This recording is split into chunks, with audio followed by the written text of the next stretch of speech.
नमस्कार दोस्तों, स्वागत है आपका आज के मुख्य समाचार में, जिसमें सबसे पहली खबर में जिक्र होगा कि उत्तर प्रदेश के चुनाव में सबसे बड़ी सियासी जंग के लिए तैयार हो रहे हैं अखिलेश यादव।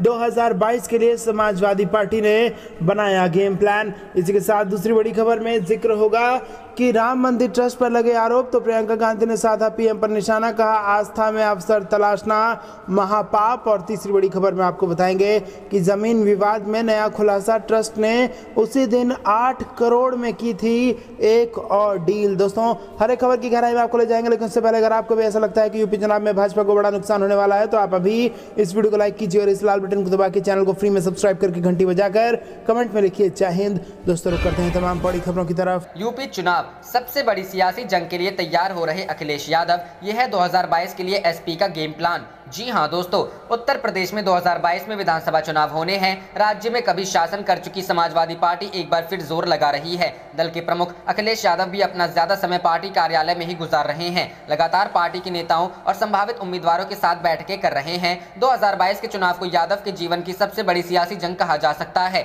अगर मौजूदा स्थिति को देखा जाए तो 2017 के चुनाव की तुलना में यादव के पक्ष में कई चीजें सामने निकल कर आ रही है। इस दौरान न्यूज 18 ने विधायक और अखिलेश के करीबियों समेत सपा के कई नेताओं से चर्चा की। पार्टी में एकता वापस आती दिख रही है। चाचा शिवपाल यादव 2017 की तरह पार्टी को नुकसान पहुंचाने की कोशिशों में नहीं है। दूसरा, बहुजन समाज पार्टी आंतरिक परेशानियों से ही जूझ रही है। इस दौरान सपा मुसलमानों को यह संकेत देने पर विचार कर रही है। बसपा बीजेपी को हराने की स्थिति में नहीं है। तीसरा, अखिलेश खेमे के एक नेता बताते हैं, यूपी में बीजेपी की ठाकुरवाद राजनीति के साथ साथ कोविड-19 स्थिति संभालने को लेकर जारी गुस्से का इस्तेमाल करने का सोच रही है। चौथा, अखिलेश ने 2017 में काम बोलता है कि नारे के साथ विकास मॉडल का प्रचार किया, लेकिन अब वे इस बात पर फोकस करेंगे कि सीएम योगी आदित्यनाथ कोई बड़ा विकास प्रोजेक्ट नहीं दे पाए। पांचवा, अखिलेश ने गठबंधन के बजाय खुद की ताकत पर काम करने और जातिवाद के समीकरणों को सही बैठाने के लिए छोटी पार्टियों के साथ आने का फैसला किया है। पार्टी को लगता है कि 2019 में सपा को वोट करने वाले बसपा के अहम वोटर 2022 में सपा के साथ आ सकते हैं। अखिलेश खेमा लगातार यह कह रहा है कि दिल्ली मीडिया उन्हें एक आलसी राजनेता के रूप में दिखा रहा है, जो कभी बाहर नहीं जाता और घर में रहता है। न्यूज 18 से बातचीत में एक सपा नेता ने कहा, अगर ऐसा होता तो सपा पंचायत चुनाव में इतना अच्छा प्रदर्शन कैसे करती। अखिलेश ने बीते महीनों में किसान यात्रा की और साइकिल यात्रा की, जो 40 जिलों को कवर करती है, लेकिन मीडिया ने इसे ठीक तरह से कवर नहीं किया और कहा कि वे दिखाई नहीं देते। एक अन्य नेता ने कहा कि कोविड संक्रमित होने के बाद उन्हें दूसरी लहर के दौरान घर में रहना पड़ा। सपा प्रमुख के करीबी बताते हैं कि उन्होंने अपना समय 403 सीटों के होमवर्क के लिए खर्च किया। उन्होंने कहा, कितने पार्टी अध्यक्ष पार्टी कार्यालय में घंटों बैठते हैं। अखिलेश लखनऊ में होते हैं तो पार्टी कार्यालय में होते हैं, यह केवल मीडिया को नहीं दिखता। पार्टी के एक नेता ने बताया कि अखिलेश अगस्त में अभियान शुरू कर सकते हैं और इसे धीरे धीरे तेज कर सकते हैं। उन्होंने कहा कि अखिलेश को पूरा राज्य कवर करने में 2 महीने लगेंगे और पार्टी जल्दबाजी नहीं करना चाहती। उन्होंने कहा, वे साइकिल, कार और चॉपर में अभियान चला सकते हैं, लेकिन बीजेपी साइकिल पर प्रचार नहीं कर सकती। यह हमारी यूएसपी। रुख करते हैं अगली खबर की तरफ। राम मंदिर ट्रस्ट पर लगे आरोप, तो प्रियंका ने साधा पीएम पर निशाना, कहा आस्था में अवसर तलाशना महापाप। जी हां दोस्तों, श्री राम मंदिर निर्माण ट्रस्ट पर एक जमीन की खरीदारी में लगे घपले के आरोप पर कांग्रेस महासचिव प्रियंका गांधी वाड्रा ने बयान दिया। उन्होंने कहा कि खबरों के अनुसार मंदिर निर्माण ट्रस्ट द्वारा एक जमीन की खरीदारी में घपला हुआ है। प्रियंका ने कहा कि 2 करोड़ की यह जमीन सिर्फ 5 मिनट के बाद प्रधानमंत्री जी द्वारा बनाए गए श्री राम मंदिर निर्माण ट्रस्ट की ओर से 18.5 करोड़ रुपए में खरीद ली गई। कांग्रेस महासचिव ने जमीन खरीद को लेकर एक के बाद एक कई सवाल उठाए हैं। प्रियंका गांधी ने अपने फेसबुक पोस्ट में लिखा कि अयोध्या की एक जमीन को 18 मार्च 2021 को 2 लोग 2 करोड़ रुपए में खरीदते हैं। ये जमीन मंदिर निर्माण के लिए नहीं है, बल्कि मंदिर परिसर से दूर है। 2 करोड़ की यह जमीन सिर्फ 5 मिनट के बाद प्रधानमंत्री जी द्वारा बनाए गए श्री राम मंदिर निर्माण ट्रस्ट की ओर से 18.5 करोड़ में खरीद ली गई, यानी जमीन की कीमत 5.5 लाख रुपए प्रति सेकंड की दर से बढ़ गई। प्रियंका ने कहा कि क्या इस पर कोई विश्वास कर सकता है। मत भूलिए, यह सारा पैसा हिंदुस्तान की जनता द्वारा मंदिर निर्माण के दान और चढ़ावे के रूप में दिया गया था। कांग्रेस महासचिव ने आगे कहा कि जमीन की खरीद बिक्री से संबंधित बेनामे और रजिस्ट्री में गवाहों के नाम एक समान हैं। एक गवाह मंदिर ट्रस्ट के ट्रस्टी हैं, जो आरएसएस के पूर्व प्रांतीय कार्यवाहक रहे हैं, और दूसरे गवाह बीजेपी नेता एवं अयोध्या के मेयर हैं। श्री राम मंदिर ट्रस्ट के सचिव की तरफ से जारी बयान में कहा गया है कि जमीनों के रेट बढ़ गए हैं, इसलिए इतना भुगतान हुआ है, लेकिन सूचना के अनुसार सर्किल रेट पर भी आकलन करें तो इस क्षेत्र की इतनी जमीन का दाम लगभग 5 करोड़ रुपए होगा। प्रियंका गांधी वाड्रा ने फेसबुक पोस्ट में आगे लिखा कि अखबारों में आई खबरों के अनुसार भी राम मंदिर निर्माण ट्रस्ट के अध्यक्ष महंत श्री नृत्य गोपाल दास जी की ओर से भी ट्रस्ट के संचालन में मनमानेपन व पारदर्शिता का आरोप लगाया गया है और रामलला के मुख्य पुजारी जी ने भी इस जमीन खरीद की जांच की मांग की है। कांग्रेस महासचिव ने कहा कि देश के करोड़ों लोगों ने आस्था और भक्ति से प्रेरित होकर भगवान राम के मंदिर के लिए चढ़ावा दिया। हमारी कई सारी बहनों ने भगवान राम और माता सीता के प्रति श्रद्धा में अपनी जमा पूंजी को उनके चरणों में अर्पित किया। भगवान के चढ़ावे में तो कोई भी हाथ नहीं लगाता, उस चढ़ावे में लोगों की श्रद्धा, भक्ति एवं आस्था मिली हुई होती है।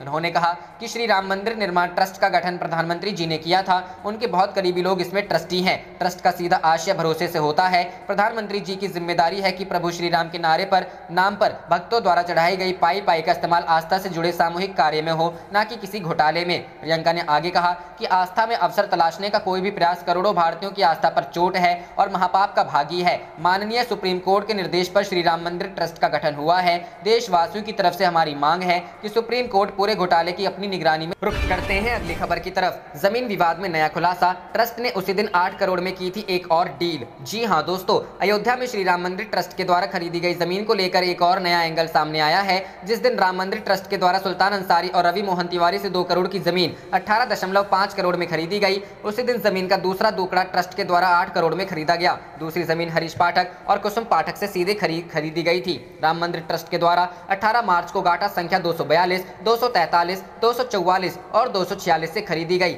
1.208 हेक्टेयर जमीन वाले पहले हरीश पाठक और कुसुम पाठक के द्वारा सुल्तान अंसारी और रवि मोहन तिवारी को 2 करोड़ में बेची गई और फिर यह जमीन कुछ मिनट बाद ही 18.5 करोड़ में राम मंदिर ट्रस्ट के द्वारा खरीद ली गई थी। 18 मार्च को ही राम मंदिर ट्रस्ट के द्वारा एक और जमीन खरीदी गई, लेकिन यह जमीन सीधे कुसुम पाठक और हरीश पाठक से ट्रस्ट ने खरीदी। 1.037 हेक्टेयर की इस जमीन का गाटा संख्या 242 था। इसे हरीश पाठक और कुसुम पाठक से सीधे 8 करोड़ में खरीदी गई थी। इतना ही नहीं, 11 मई को इसी टुकड़े से 695.678 स्क्वायर मीटर जमीन कौशल्या भवन के यशोदानंदन त्रिपाठी और कौशल किशोर त्रिपाठी ने राम मंदिर ट्रस्ट को मुफ्त में दी थी। सबसे अहम बात यह है कि जमीन सौदों में ट्रस्ट के सदस्य अनिल मिश्रा और अयोध्या के मेयर ऋषिकेश उपाध्याय गवाह थे। ट्रस्ट के द्वारा जो 2 करोड़ की जमीन 18.5 करोड़ में खरीदी गई, उसका सर्किल रेट 5 करोड़ 80 लाख ही था, जबकि ट्रस्ट के द्वारा दी गई दलील में कहा गया कि जो जमीन 18.5 करोड़ में खरीदी गई वह मार्केट रेट से काफी कम है। राजस्व विभाग से जुड़े एक बड़े अफसर की माने कि किसी भी जमीन को अगर सरकार लेती है तो शहरी क्षेत्र में सर्किल रेट से 2 गुना और ग्रामीण क्षेत्र में 4 गुना से ज्यादा मुआवजा नहीं दिया जा सकता है। लेकिन राम मंदिर ट्रस्ट के द्वारा अयोध्या नगर क्षेत्र में जो जमीन खरीदी गई वो सर्किल रेट से 3 गुना रेट पर ली गई है। अमूमन जब कोई निजी व्यक्ति, संस्था या ट्रस्ट जमीन खरीदती है तो वह कम से कम कीमत देने की कोशिश करती है ताकि पैसा बचाया जा सके, लेकिन 1.208 हेक्टेयर जमीन खरीदने के मामले में राम मंदिर ट्रस्ट पर सर्किल रेट से 3 गुना पैसा देने का आरोप लग रहा। रुख करते हैं अगली खबर की तरफ, राहुल गांधी का केंद्र पर हमला, कहा पीएम की झूठी छवि बचाने के लिए कोरोना को फैलने की जगह दे रही है सरकार। जी हां दोस्तों, कांग्रेस के पूर्व अध्यक्ष राहुल गांधी ने कहा कि सरकार प्रधानमंत्री नरेंद्र मोदी की छवि सुधारने के प्रयास में कोरोना वायरस को फैलने का अवसर दे रही है और उसकी यह कोशिश लोगों की जान के लिए आफत बन रही है। कांग्रेस नेता ने बुधवार को ट्वीट कर कहा कि देश में तत्काल और पूरी तरह से टीकाकरण किए जाने की जरूरत है। मोदी सरकार की निष्क्रियता के कारण देश में टीके की कमी हुई है और भाजपा हमेशा की तरह असलियत पर पर्दा डालने के लिए झूठ बोल रही है और बेतुके नारे गढ़ रही है। केंद्र सरकार प्रधानमंत्री की नकली छवि बचाने के लिए कोरोना वायरस को फैलने की जगह दे रही है और इससे लोगों की जान जा रही है। इसके साथ ही उन्होंने एक खबर भी पोस्ट की है जिसमें एक रिपोर्ट के हवाले से बताया गया है कि सरकार ने पैनल की सहमति के बिना कोविशील्ड वैक्सीन के 2 डोज के बीच का गैप बढ़ा दिया था। दरअसल मई में कोरोना वायरस के मामले तेजी से बढ़ रहे थे और कई सेंटरों पर वैक्सीन की किल्लत हो गई थी। तब स्वास्थ्य मंत्रालय ने कोविशील्ड की दोनों डोज के बीच का गैप 6 से 8 सप्ताह से बढ़ाकर 12 से 16 सप्ताह कर दिया। रुख करते हैं अगली खबर की तरफ, इस फॉर्मूले से खत्म हो जाएगा किसान आंदोलन, नरमी के संकेत, क्या मोदी मानेंगे बात। जी हां दोस्तों, केंद्र के 3 कृषि कानूनों को निरस्त कराने की जिद से हटकर किसान संगठन एक सकारात्मक विकल्प पर विचार कर सकते हैं जिससे खेती किसानी की दशा दिशा बदल सकती है। केंद्रीय कृषि मंत्री नरेंद्र तोमर ने भी आंदोलनकारी किसानों को अगले दौर की बातचीत के लिए सकारात्मक विकल्प पर विचार करने के लिए कहा है। किसान संगठनों में भी इस बात को लेकर चर्चा है कि 500 से अधिक किसानों की शहादत व्यर्थ न जाए, इसलिए केंद्र से अगले दौर की बातचीत के लिए कोई सार्थक विकल्प लेकर जाया जाए। इसके लिए किसान संगठन सभी फसलों के लिए एमएसपी कानूनी गारंटी पर सहमति के लिए विचार कर रहे हैं। केंद्र सरकार इस पर सहमत होती है तो किसान संगठन 3 कृषि कानूनों को निरस्त करने की जिद से पीछे हट सकते हैं। संयुक्त किसान मोर्चा के किसान नेताओं बलबीर सिंह राजेवाल, डॉक्टर दर्शन पाल, गुरनाम सिंह चढ़ूनी, हन्नान मुल्ला, जगजीत सिंह दल्लेवाल, जोगिंदर सिंह उग्रान, युद्धवीर सिंह, योगेंद्र यादव और अभिमन्यु कोहर की ओर से 8 जून को जारी बयान मुताबिक देश का किसान बाजार में मिल रही कम कीमतों के कारण भारी नुकसान उठा रहा है। सरकार सिर्फ अपने अहंकार के कारण इस आंदोलन को इतना लंबा खींच रही है। पंजाब में मक्के का MSP 1850 रुपए प्रति क्विंटल घोषित है, लेकिन किसान को सिर्फ 700 रुपए से 800 रुपए प्रति क्विंटल मिलता है। यह उनकी लागत मूल्य तक को भी कवर नहीं करता है। अन्य चीजों के साथ डीजल की कीमतों में वृद्धि अभी भी जारी है। इस तरह की स्थिति में कैसे एक किसान परिवार किसानी पर निर्भर रह पाएगा, अपना जीवन निर्वाह करेगा? किसान नेताओं ने सवाल उठाया है कि ऐसी स्थिति में सरकार 2022 तक किसानों की आय दोगुनी करने के लिए अपने वादे को कैसे पूरा करेगी? संयुक्त किसान मोर्चा सभी फसलों और किसानों के लिए MSP की गारंटी के लिए तत्काल एक कानून की मांग करता है ताकि फसल विविधीकरण को प्रोत्साहित किया जा सके।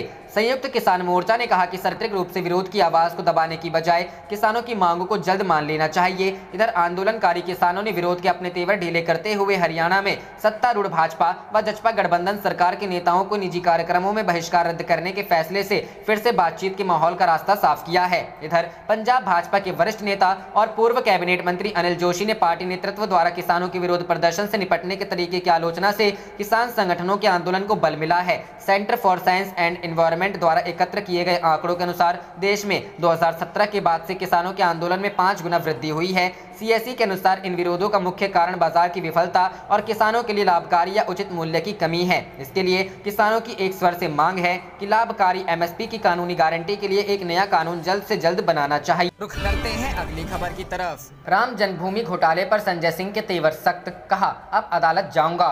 जी हां दोस्तों, अयोध्या में बन रहे भव्य राम मंदिर को लेकर आम आदमी पार्टी के सांसद संजय सिंह ने जमीन घोटाले को लेकर बड़ा खुलासा किया है, जिसके बाद अयोध्या में श्री राम जन्मभूमि ट्रस्ट की ओर से खरीदी गई 18.5 करोड़ रुपए में जमीन पर विवाद अब और बढ़ता जा रहा है। आप सांसद संजय सिंह ने बीजेपी पर चंदा चोर और प्रॉपर्टी डीलर के पक्ष में खड़ा होने के भी गंभीर आरोप लगाए हैं। वहीं अब एक बार फिर सांसद ने श्री राम मंदिर जमीन घोटाले पर एक और बड़ा खुलासा किया है।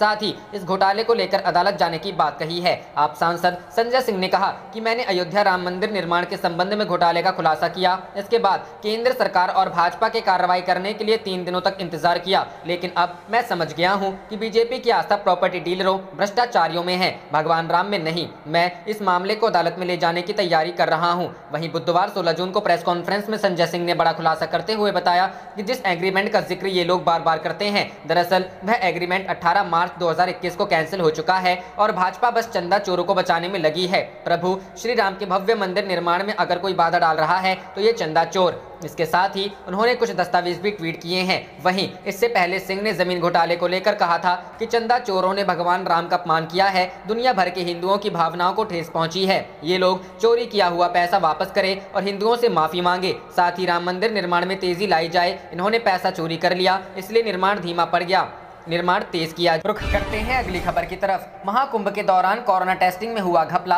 दोबारा जांच के लिए गठित हुई 4 सदस्यीय कमेटी। जी हां दोस्तों, कोरोना महामारी की दूसरी लहर के बीच में आयोजित किए गए महाकुंभ में कोरोना टेस्टिंग और कोरोना संक्रमण के आंकड़ों में गड़बड़ी सामने आने के बाद अब इसकी नई सिरे से जांच होगी। बुधवार को एक स्वास्थ्य अधिकारी ने बताया कि अधिकारियों ने हरिद्वार में महाकुंभ के दौरान 2 निजी प्रयोगशालाओं द्वारा सैंपल, स्वैब कंकुलेशन, कोरोना टेस्टिंग और डाटा फंडिंग की नई सिरे से जांच करने का आदेश दिया गया है। कुंभ मेले के स्वास्थ्य अधिकारी अर्जुन सिंह सेंगर ने कहा कि उन्होंने उन प्रयोगशालाओं द्वारा अनियमितताओं की जांच के लिए 4 सदस्यीय समिति का गठन किया है, जिन्हें महाकुंभ के दौरान कोरोना टेस्टिंग का काम सौंपा गया था। अर्जुन सिंह ने कहा कि ये बात सामने आई है कि कुंभ के दौरान कुछ लैब द्वारा गलत डेटा को सूचीबद्ध किया गया। हम इस मामले की जाँच कर रहे हैं और समिति की सिफारिशों के अनुसार उचित कार्रवाई की जाएगी। आपको बता दें कि कुंभ मेला स्वास्थ्य विभाग ने कोविड-19 टेस्टिंग के लिए हरिद्वार, देहरादून, रुड़की और हरियाणा की 11 लैब को सूचीबद्ध किया था। इनमें से हरियाणा की 2 प्राइवेट लैब ने कुंभ के दौरान 1 लाख से अधिक रैपिड एंटीजन टेस्ट किए थे। इनमें से ज्यादातर टेस्ट नेगेटिव। रुख करते हैं अगली खबर की तरफ। राम मंदिर पर टिप्पणी को लेकर मुंबई में शिवसेना और बीजेपी कार्यकर्ताओं आमने सामने आए।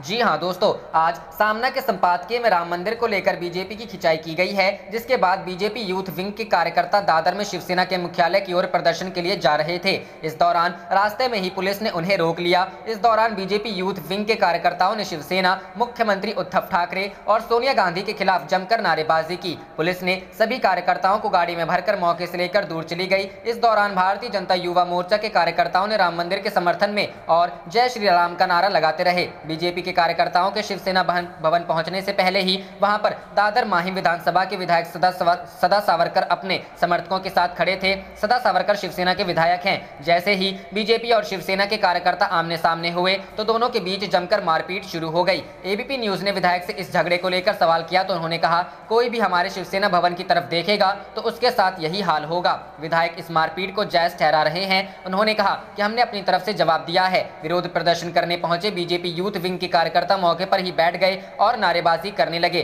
बीजेपी ने आरोप लगाया है कि शिवसेना सत्ता की लालच में सोनिया सेना बन गई है। मौके पर पहुंची पुलिस ने प्रदर्शन के दौरान बीजेपी यूथ विंग के 40 कार्यकर्ताओं को हिरासत में। रुख करते हैं अगली खबर की तरफ। राहुल गांधी और स्वास्थ्य मंत्री हर्षवर्धन के बीच ट्विटर वार में कूदे सुरजेवाला, पूछा तीसरी लहर का ऐसे कैसे करेंगे सामना। जी हां दोस्तों, कांग्रेस नेता और केरल के वायनाड से सांसद राहुल गांधी की तरफ से वैक्सीनेशन गैप पर किए गए सवालों के बीच केंद्रीय मंत्री स्वास्थ्य मंत्री हर्षवर्धन के जवाब के बाद कांग्रेस पार्टी के एक और नेता ने केंद्र पर हमला बोला। पार्टी के प्रवक्ता रणदीप सुरजेवाला ने कहा, सरकार और स्वास्थ्य मंत्री का पिछले 6 महीने के दौरान 16 जनवरी से 16 जून के बीच हिमालय कुप्रबंधन के चलते सिर्फ 3.51% आबादी को ही दोनों डोज लग पाई। औसतन वैक्सीनेशन पिछले 6 महीने के दौरान 17.23 लाख प्रतिदिन किया गया। सुरजेवाला ने एक अन्य ट्वीट में कहा, प्रतिदिन 17.23 लाख लोगों को प्रतिदिन वैक्सीन लगाने से 16 जनवरी 2024 तक यानी 944 दिनों में जाकर देश के सभी 94.50 करोड़ वयस्कों को कोरोना की वैक्सीन लग पाएगी। गौरतलब है कि इससे पहले राहुल गांधी ट्वीट करते हुए कहा था, देश को तुरंत व पूर्ण टीकाकरण चाहिए। मोदी सरकार की निष्क्रियता से हुई वैक्सीन की कमी को छुपाने के लिए बीजेपी के रोज के झूठ और खोखले नारे नहीं, पीएम की झूठी छवि बचाने के लिए केंद्र सरकार की लगातार कोशिशें वायरस को बढ़ावा दे रही है और जनता की जान ले रही है। राहुल के ट्वीट के बाद केंद्रीय स्वास्थ्य मंत्री हर्षवर्धन ने ट्विटर पर ही जवाब देते हुए कहा कि कोविशील्ड की डोज के बीच अंतराल बढ़ाने का फैसला पारदर्शी व वैज्ञानिक सबूतों पर आधारित है, लेकिन अतुल्य प्रतिभा के धनी कांग्रेस युवराज के ज्ञान के सामने तो आर्यभट्ट व अरस्तु जैसे विद्वान भी नतमस्तक हो जाएं। वैक्सीन पर भ्रम फैलाने का एजेंडा अब नहीं चलेगा। गौरतलब है कि केंद्र सरकार की वैक्सीनेशन नीति को लेकर लगातार कांग्रेस हमलावर है। इधर केंद्र सरकार लगातार अपनी नीतियों का बचाव कर विरोधी दलों को जवाब दे। रुख करते हैं अगली खबर की तरफ। 25 से 30 बीजेपी विधायक और 2 सांसद टीएमसी के संपर्क में, मुकुल रॉय बोले फोन पर कर रहे बातचीत। जी हां दोस्तों, पश्चिम बंगाल में मुकुल रॉय के तृणमूल कांग्रेस में वापस आने के बाद राजनीतिक सरगर्मी तेज हो गई है। बीजेपी में करीब 3.5 साल बिताने के बाद टीएमसी में घर वापसी करने वाले मुकुल रॉय ने पत्रकारों से कहा कि वह कई लोगों के साथ बातचीत कर रहे हैं। दरअसल पश्चिम बंगाल में विधानसभा चुनाव के बाद बीजेपी में बड़ी टूट की खबरें सामने आ रही है। सोमवार को बंगाल विधानसभा में नेता प्रतिपक्ष शुवेंदु अधिकारी गवर्नर जगदीप धनखड़ से मिलने पहुंचे तो उनके साथ 77 में से सिर्फ 51 विधायक ही राजभवन जा सके। इस पूरे घटनाक्रम ने राज्य बीजेपी में किसी बगावत के संकेत देना शुरू कर दिया है। मुकुल रॉय से सवाल किया गया कि क्या वह बीजेपी के विधायकों और अन्य नेताओं को तृणमूल में शामिल करने को लेकर बातचीत कर रहे हैं। इस पर उन्होंने कहा कि कई लोगों के साथ बातचीत जारी है। पश्चिम बंगाल विधानसभा चुनाव से पहले तृणमूल कांग्रेस के विधायक और मंत्रियों समेत कई अन्य नेता भगवा दल में शामिल हो गए थे,